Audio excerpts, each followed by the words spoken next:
Hello friends, welcome to our channel. நாம இப்ப கேட்க போறது எழுத்தாளர் ரம்யா தங்கதுரை அவர்களின் அக்ரிமெண்ட் கல்யாணமும் அன்கண்டிஷனல் லவ்வும். கதையின் குரலாக நான் உங்கள் ஸ்ரீ. வாங்க கதைக்குள்ள போகலாம். அக்ரிமெண்ட் கல்யாணமும் அன்கண்டிஷனல் லவ்வும், அத்தியாயம் 22. லேசா அழகுல தானா விழுகிறேன். ஆத்வி, என்ன உனக்கு பிடிக்குமா என்று யாழ் கேட்க, உண்மைய சொல்லணும்னா என்று யோசித்தவன், உன்ன மாதிரி பொண்ணு எனக்கு சுத்தமா பிடிக்காது என்று சொல்லவும், கோபத்தில் அவன் கையை தட்டிவிட்டவள் என்று இதழை சுளித்துவிட்டு திரும்பி படுத்துக் கொண்டாள் யாழ். உண்மையாவே உன்ன மாதிரி அடமெண்டா சொல் பேச்சு கேட்காம எதிர்த்து பேசிக்கிட்டு அடம் பிடிக்கிற பொண்ணு எனக்கு சுத்தமா பிடிக்காதுதான் என்று ஆத்வி சொல்ல, அவனை திரும்பி ஒரு பார்வை பார்த்தவள், போடா லூசு என்று சொல்லிவிட்டு திரும்பிக் கொள்ள, அவள் கோபத்தை ரசித்த ஆத்வி ஆனா என்று ஆரம்பிக்க, சட்டென்று திரும்பியவள் அவன் விழிகளை பார்த்து ஆனா என்று அவளும் கேட்க, இந்த ராட்சசிய ஏனோ பிடிச்சிருக்கு, அதுவும் கொஞ்சமா என்று வேண்டுமென்றே சொல்லவும், கொஞ்சம்தானா என்று தனக்குள்ளேயே சொல்லி சலித்து கொண்டவள், அப்போ சாருக்கு இந்த மாதிரி பொண்ணு பிடிக்குமா என்று கேட்க, அவளை வேண்டுமென்றே வெறுப்பேற்ற எண்ணியவன், எனக்கு நல்ல ஹோம்லியா எங்க அம்மா மாதிரி அமைதியா அடக்கமா என்று சொல்லி கொண்டிருக்கும் பொழுது, போடா கனமாப்பேட்டை சுடுகாட்டுக்கு போ, நல்ல அடக்கமான பொண்ணுங்க நிறைய இருக்கும் என்று எரிச்சலாக சொல்ல, இப்ப நான் சொல்லட்டுமா வேண்டாமா என்று ஆத்வி கேட்க, சரி சரி சொல்லும், சொல்லி தொலையும் என்று யாழ் சொல்லவும், அவளின் கோபத்தை ரசித்தவன், எப்பவுமே உனக்கு அவசரம்தானா, சொல்றத ஃபர்ஸ்ட் முழுசா கேளுடி என்றவன் மேலும் பேச ஆரம்பித்தான். ரொம்ப கொயட்டா, ரொம்ப ஹோம்லியா, ரொம்ப சைலண்டா என்று சொல்லி கொண்டிருக்கும் பொழுது, அவன் மட்டும் என் கையில கிடைச்சா என்று புலம்ப, என்ன என்று ஆத்வி கேட்கவும், யூ கண்டினியூ என்று யாழ் சொல்ல, அவளை பார்த்து புன்னகைத்தவன், நல்லா கருகருன்னு பெரிய கூந்தல், நிறைய மல்லிப்பூ வச்சுக்கிட்டு, சாரி கட்டிக்கிட்டு, கண்ணுல மை, காலுல கொலுசு, புருவத்துக்கு நடுவுல சின்ன பொட்டு, ரொம்ப அமைதியா எப்பவும் சிரிச்ச முகத்தோட இருக்கிற பொண்ணுதான் பிடிக்கும் என்று சொல்ல, உடனே அது எங்க இருக்கு என்றதும், என்னடி சொல்ற என்று ஆத்வி கேட்டதும், சரியான பூமர் டானி என்று யாழ் கிண்டல் செய்ய, பொடி ராட்சசி நான் போய் தூங்குறேன் என்று கோபித்து கொண்டான் ஆத்வி. கோச்சுக்காத ஆத்வி என்றவள், சரி இதுவரைக்கும் அந்த மாதிரி பொண்ணை பாத்திருக்கியா என்று கேட்கவும், அதெல்லாம் சொல்ல முடியாது போடி, நான் போய் தூங்குறேன் என்று சொல்லி போர்வையை இழுத்து போர்த்தி கொள்ள, சொல்லிட்டு தூங்குடா என்று அவள் போர்வையை பிடித்து இழுத்தாள். ஏண்டே இப்படி இம்சை பண்ற, எனக்கு தூக்கமா வருது என்று சொல்ல, பரவாயில்ல நீ சொல்லிட்டே தூங்கு என்று அடம் பிடித்தாள் யாழ். என்ன உனக்கு தெரியணும் என்று கேட்க, சரி ஸ்ட்ரைட்டாவே கேக்குறேன், உனக்கு ஏதாவது எக்ஸ் இருக்கா என்று கேட்கவும், அப்படின்னா என்று ஆத்வி முறைக்க, அதான்டா லவ் அப்படி இப்படின்னு என்று யாழ் கேட்கவும், நீ நினைக்கிற அளவுக்கெல்லாம் கிடையாது, ஆனா காலேஜ்ல சுசின்னு ஒரு பொண்ணு, அவளை எனக்கு ரொம்ப பிடிக்கும், ஆனா அது பாதியிலே கட் ஆயிடுச்சு என்று சுருக்கமாக ஆத்வி முடிக்கவும், ஏன் என்று யாழ் கேட்க, ஏன்னா அதுக்கப்புறம் டைம் இல்ல, வேலை பிசினஸ் அப்படியே ஓடிடுச்சு என்றான் ஆத்வி. அவ பார்க்க எப்படி இருப்பா என்று யாழ் கேட்க, உன்னை விட நல்லாவே இருப்பா, என்ன தூங்க விழுடி என்று சொல்லி படுத்துக்கொள்ள, ஓ அவ்வளோ அழகா இருப்பாளா என்று திட்டிக் கொண்டே படுத்திருந்தவளுக்கு தூக்கமே வரவில்லை. எழுந்து சென்று பால்கனியில் உட்கார்ந்து கொண்டாள். திரும்பி பார்த்த ஆத்வி யாழ் பால்கனிக்கு செல்வதை பார்த்தவன், எனக்கென்ன எங்கேயாவது போ என்று படுத்து கொண்டவனுக்கு உறக்கம் பிடிக்கவில்லை. ஏண்டே இப்படி படுத்துற ராட்சசி என்று புலம்பியபடியே அவனும் எழுந்து வந்து யாழின் அருகில் உட்கார்ந்தான். என்ன உனக்கு தூக்கம் வரலையா என்று யாழை பார்த்து கேட்க, இல்ல என்று வெறுப்பாக சொன்னாள். ஏ ராட்சசி என்று கூப்பிட, என்ன என்று வேறு பக்கம் திரும்பிக் கொண்டு யாழ் கேட்க, என்ன பாரடி என்றான் ஆத்வி. என்ன என்று மீண்டும் கேட்க, உன்ன மாதிரி பொண்ணு எனக்கு சுத்தமா பிடிக்காதுதான், ஆனா அது உன்னை பாக்குற வரைக்கும் என்றதும் ஆத்வியை பார்த்தால் காதலுடன், என்கிட்ட சண்டை போடுற, இரிட்டேட் பண்ற, அடமெண்டா இருக்க, ஆனா அதெல்லாம் தாண்டியும் உன்னை சுத்தி இருக்கிறவங்கள நீ எப்பவும் சந்தோஷமா வச்சிருக்க, எப்பவுமே உன்னோட கஷ்டத்தை மத்தவங்க கிட்ட காமிச்சு சிம்பத்திய கிரியேட் பண்றது இல்ல, உனக்கு பிடிச்சத செய்யற, எல்லா ப்ராப்ளத்தையும் தைரியமா ஃபேஸ் பண்ற, இந்த மாதிரி நிறைய குவாலிட்டிஸ், நல்ல குவாலிட்டிஸ் உன்கிட்ட இருக்கு என்று சொல்லவும் சற்று நேரம் அவனையே பார்த்து கொண்டிருந்த யாழ் ஆத்வியை நறுக்கென்று கிள்ளவும், ஆ என்று கத்தியவன், ஏண்டி கிள்ற என்று கேட்டான் ஆத்வி. இல்ல, இது கனவா இல்ல நிஜமானு கிள்ளி பார்த்தேன் என்று யாழ் சொல்லவும், அதுக்கு உனக்கு கிள்ளிக்க வேண்டியதுதானே, ஏண்டி என்ன கிள்ற என்றான் ஆத்வி. தனது கண்களை சிமிட்டியவள் அவன் விழிகளையே பார்க்க யாழின் உடலில் உள்ள ஒவ்வொரு ஹார்மோனும் ஆட்டம் போட அந்த சந்தோஷத்தில் என்ன செய்வது என்று தெரியாமல் எழுந்து பால்கனியில் ஒரு ஓரமாக வந்தவள் அங்கு ஒளிந்து கொண்டிருக்கும் நிலவை பார்த்து கொண்டிருந்தாள். சரி, நான் போய் தூங்குறேன், எனக்கு ரொம்ப தூக்கம் வருது என்று சொல்லி அவன் செல்ல அவன் புறம் திரும்பியவள் தன் இரு கைகளை நீட்டி லவ் யூடா ஆத்வி என்று மெல்லமாக சொல்ல அவன் திரும்பவும் சட்டென்று வேறு பக்கம் திரும்பி ஏதோ யோசிப்பது போல் பாவனை செய்ய அவளின் செயல்களை பார்த்து புன்னகையிட்டுவிட்டு படுத்துக் கொண்டான் ஆத்வி. ஆத்வி, இன்னும் கொஞ்ச நாள்ல என்ன உனக்கு பிடிச்சிருச்சுன்னா சீக்கிரம் ஐ லவ் யூ சொல்லிடுடா என்று அவள் மனம் சொல்ல அந்த மயக்கத்திலேயே அவன் அருகில் வந்து படுத்தவள் அவன் மேல் தன் கையை வைக்க தூக்கத்திலேயே அவளின் கையை இறுக்கமாக பிடித்து கொண்டான் ஆத்வி. நான் தூங்கி நாளாச்சு, நாளெல்லாம் பாலாச்சு, கொல்லாமல் என்னை கொன்று வதைக்கின்றதே, சொல்லாத ஏக்கம் என்னை சிதைக்கின்றதே, கண்ணெல்லாம் கண்ணன் வண்ணம் தெரிகிறதே விரிகிறதே, தனிமையில் இருக்கையில் எரிகிறதே, பனி இரவும் அனல் மலையை பொழிகிறதே.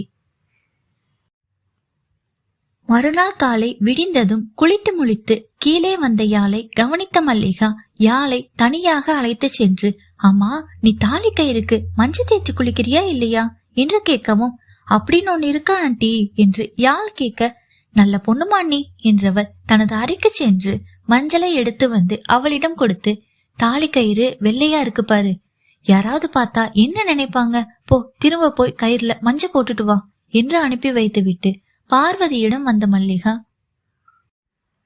அக்கா படுத்திருக்கீங்களா என்று கேட்க, இல்ல மல்லிகா சொல்லு என்று பார்வதி கேட்கவும், யாழுக்கு எப்ப தாலி பிரிச்சு கோக்குறது என்று கேட்க, இந்த மாசம் இல்லைன்னா 3வது மாசம்தான் என்றார் பார்வதி. இந்த மாசத்துல நல்ல நாள் இருந்தா இப்பவே முடிச்சிடலாம் அக்கா என்று சொல்ல, ஏன் மல்லிகா என்ன ஆச்சு என்று கேட்டார் பார்வதி. அவ சின்ன பொண்ணுல்ல, இன்னும் அவளுக்கு நிறைய விஷயம் தெரியலக்கா, சீக்கிரம் தாலி செயின்ல போட்டுட்டா செயின்ல மாத்திடலாம்னு தோணுச்சு என்று சொல்லவும், அப்படின்னா நீயே நல்ல நாள் பார்த்து இதெல்லாம் முடிச்சிட்டு அப்புறமா ஊருக்கு போலாம் என்று கேட்க சற்று யோசித்த மல்லிகா, சரி நான் போய் ஹரி அப்பாட்ட கேட்டுட்டு வந்துடுறேன் என்று சொல்லிவிட்டு சென்றாள் மல்லிகா. யாழ் தனது அறைக்கு சென்றவள் ஆத்வியை தள்ளிவிட்டு மீண்டும் குளியல் அறைக்குள் புகுந்தவள். குளித்து முடித்து வர அவளை பார்த்த ஆத்வி, என்னடி திரும்பவும் போய் குளிச்சுட்டு வர என்று கேட்க, ஒன்னும் இல்லடா, மல்லிகா ஆண்டி தாலி கயிறுல மஞ்ச போடணும்னு சொன்னாங்க, அதான் என்று சொல்லவும் அவள் முகத்தில் நீர்த்துளிகள் முத்துக்கள் போன்று மின்ன களத்தில் ஜொலிக்கும் மஞ்சள் பூசிய தாலியும் நாளுக்கு நாள் யாழ் புதிதாக தெரிந்தாள் ஆத்விக்கு. லேசா அழகுல தானா விழுகிறேன், நீ பேசி சிரிக்கையில் உன் உதட்டுல உரைகிறேன், வாழ்க்கை வாழத்தான் உன்னோடு இருக்கிறேன், உன் கூட நடக்கும் போது மழை இல்லாம நனைஞ்சு போகிறேன், கண்ண வீசி கட்டி போடும் காதலி, கண்ணு ரெண்டும் முத்தம் கேக்குதே. அவளின் காந்த பார்வையை பார்க்க முடியாத யாழ் சட்டென திரும்பிக் கொள்ள தன்னை நிதானப்படுத்திய ஆத்வி, சரி கிளம்பு, மாலுக்கு போகலாம் என்று சொல்லிவிட்டு கீழே சென்று விட்டான். அன்று மாலிற்கு செல்ல எல்லோரும் தயாராக அவர்களை அனுப்பி வைத்துவிட்டு ரங்கநாதனிடம் பேசிவிட்டு வந்த மல்லிகா பார்வதி மற்றும் சிவகாமியிடம், அவர்கிட்ட பேசிட்டேங்கா, விசேஷத்தை முடிச்சுட்டு போலாம் அப்படின்னு சொல்லிட்டாரு, புதன்கிழமை நல்ல நாளா இருக்கு, அன்னைக்கே பண்ணிடலாமா என்று கேட்க, சரி என்ற பார்வதி சிவகாமியை பார்த்து, நீங்களும் மல்லிகாவும் இந்த விசேஷத்தை முடிச்சுட்டு அப்புறம் போலாம் அண்ணி என்று கேட்டுக்கொள்ள சரி என்று ஒப்புக்கொண்டனர். யாழ் ஆத்வியுடன் பாட்டி, ஹரி, மயு, வைபவ் மற்றும் வினோத்துடன் கிளம்பியவர்கள் சிட்டியில் உள்ள பெரிய மாலிற்கு சென்றனர். அங்கே எல்லோரும் படம் பார்த்துவிட்டு கேமிங், ஷாப்பிங் என்று அன்றைய பொழுதை உற்சாகமாக கழிக்க,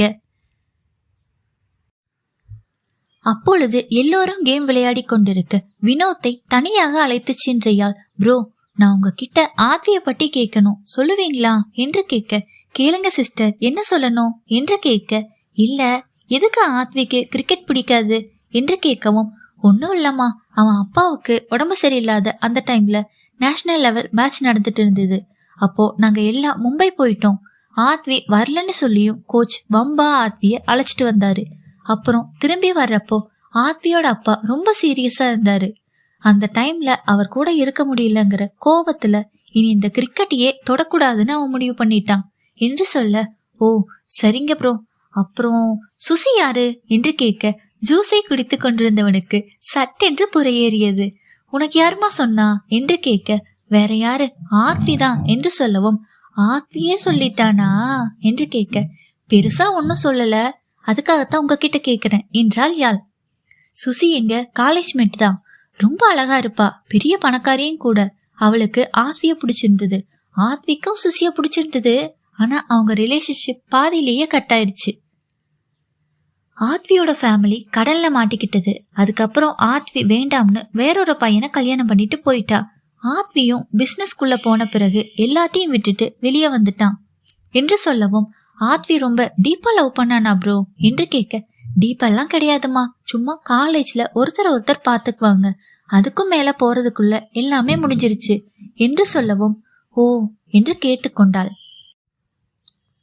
உணவகத்திற்கு சென்று அனைவரும் தங்களுக்கு பிடித்த உணவை ஆர்டர் செய்து கொண்டு உட்கார்ந்திருக்க, யாழ், ஆத்வி, பாட்டி மூவரும் ஒரு டேபிளிலும், வைபவ், ஹரி, மையு ஒரு டேபிளிலும் உட்கார்ந்து கொண்டனர். அங்கு வந்த ஒருவன் நேராக ஆத்வியிடம் வந்து, ஹே ஆத்வி, எப்படி இருக்க என்று கேட்க, யா ஐ எம் ஃபைன், பட் நீங்க யாருன்னு தெரியல என்று சொல்லவும், நான் யாருன்னு தெரியலையா உனக்கு, நல்லா பார்த்து சொல்லு என்று சொல்லவும், மீண்டும் அவனை உத்து பார்த்தவன், இல்ல எனக்கு ஞாபகம் வரலங்க என்று சொல்ல, ஆத்வி நல்லா பார்த்து சொல்லு என்று மீண்டும் மீண்டும் கேட்க, அதில் எரிச்சல் அடைந்த யாழ், என்ன ஆத்வி, இவர் யாருன்னு தெரியலையா என்று கேட்க, தெரியலடி என்றான் ஆத்வி.